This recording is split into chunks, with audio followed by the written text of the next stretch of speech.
Writer's block. It's a tricky thing to understand. I mean, the idea that your creative juices can just stop flowing in the middle of your project is just. It's ridiculous, but most importantly, it's frustrating.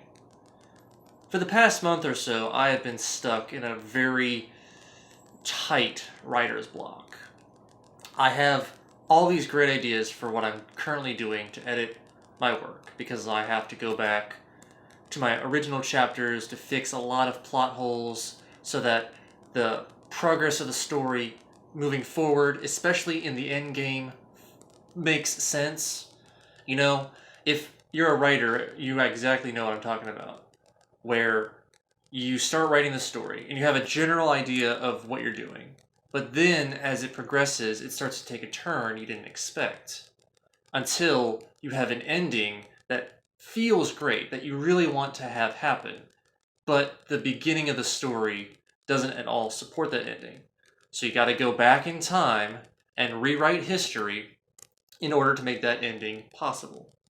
And that's where I have been for this past several months, actually. But lately, writer's block has been a real pain in my patukas because I know what I'm trying to say. That's how it always is with writer's block. You know what you're trying to say. You know what it is that you want to get across. And you can explain the concepts behind your thought process ad nauseum. And yet, actually putting down words that reflect those thoughts is ridiculous. Why is the flow of your idea just gonna just chokehold it? It's just stopped. It's like somebody put a cork in the bottle. Somebody closed the dam and now the river isn't flowing anymore. It's ridiculous. For example, and this is something that I've actually just gotten over, but for a long while, I have been just stuck on this idea. The beginning of my story has my goblin, Jinx the Courier, delivering a dangerous package to a dangerous person. Or we think the package is dangerous because it's going to a dangerous person. The package was labeled for a dreadnought, who I have explained in a previous video are actually demonized as gangsters and villains in this world, at least in the beginning of my story. So he already knows that he has to find a dangerous person to take this package to. So the package itself becomes hazardous. It's associated with something dangerous, therefore it is dangerous.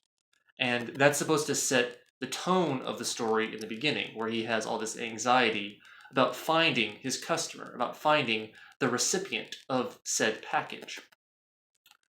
And for the longest time, I'm trying to make this work. Like, how? How is this dangerous, volatile package, or a package that goes to a dangerous, volatile character, how is it allowed to go through public delivery services? If the canon of the story, if the back lore is that these individuals are so dangerous, it is illegal to do business with them. That is how they became outlawed. The Council of Purgatory, the city of my story, has a feud with the Dreadnoughts. And the Dreadnoughts, again, as I have explained, are very powerful characters physically. They have a lot of raw might behind them. So the Council is not going to go to war against the Dreadnoughts and try to fight them with arms. They're not going to try and throw soldiers at these guys. But they can hurt them resourcefully, economically. And so they made it illegal for anyone in the city of Purgatory to do business with them. They can't get jobs. They can't buy or sell goods or services. Their money is basically useless, and nobody is allowed to give them money. Otherwise, they are under threat of arrest. So then how is a freaking package, a delivered package, gonna go through a publicly owned, publicly available package service? Not a private company, not an exclusive company. This is just any old buddy can mail their parcels through this company. So how is it that they're going to accept a delivery for a dreadnought if, by definition, it is illegal? If in principle and in practice, it is impossible for them to do? Well, this was something that I had a lot of trouble trying to fix, and that was where my writer's block came in. I'm scratching my head, tearing the little hairs out of me scalp, trying to think about a way to fix this. Like, how? How do I make this work? And I realized something. I had an aha moment just maybe about a week ago. You don't fix it because the idea itself doesn't work. So I thought to myself, what if instead of setting the package up as a dangerous delivery, we just have it be this sort of ambiguous, mysterious package that's going to somebody vague, somebody obscure. It looks like any old parcel, any old, box that you're going to ship to and from wherever, but you don't really feel like it's dangerous. It has a few things suspicious about it, little details here that don't really make sense, but overall it's just a box to be shipped.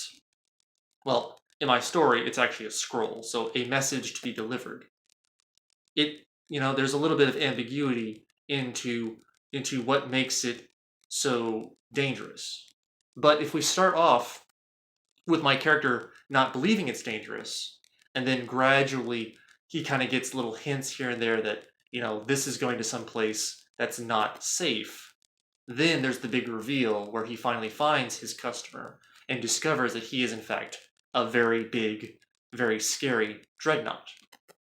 So writer's block was a real pain in my ass to get over to solve that problem. And guess what? As of the taping of this video, I now have writer's block trying to figure out how to make my new idea work. How to make this package not scary and not obviously dangerous, but at the same time suspicious and ambiguous. I don't want it to be just like, oh, it's an everyday delivery, whatever. The delivery itself has to be very suspect. I'm trying to do this by having my character go into a dangerous part of town, a part of town that he doesn't normally deliver to, and make that the starting conflict. He's afraid of getting assaulted in the streets. He's afraid of getting jumped in an alley. It's not the thing he's carrying that is the threat. It's the places he's going to that is the threat. And he slowly goes into a deeper, darker, more dangerous part of the city. Again, this is all like chapter 1, chapter 2 stuff. Until he finds the dreadnought, who is like the baddest of the bad. And he realizes that nothing before was anything as remotely terrible as what he is just now about to face. So that's kind of where I'm at the moment, And just a quick note on writer's block overall.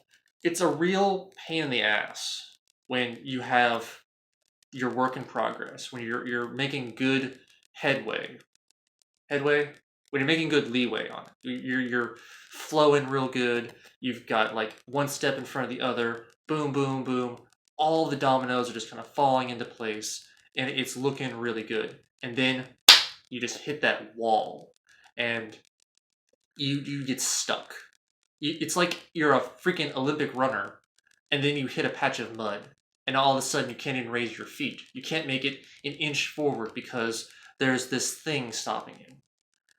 And it's incredibly relieving when you're finally past that and you got that flow going again, but trying to work through that flow really freaking sucks. But I'm sure if any of you out there are actual writers, if any of you are just creative types in general, you probably understand what I'm talking about.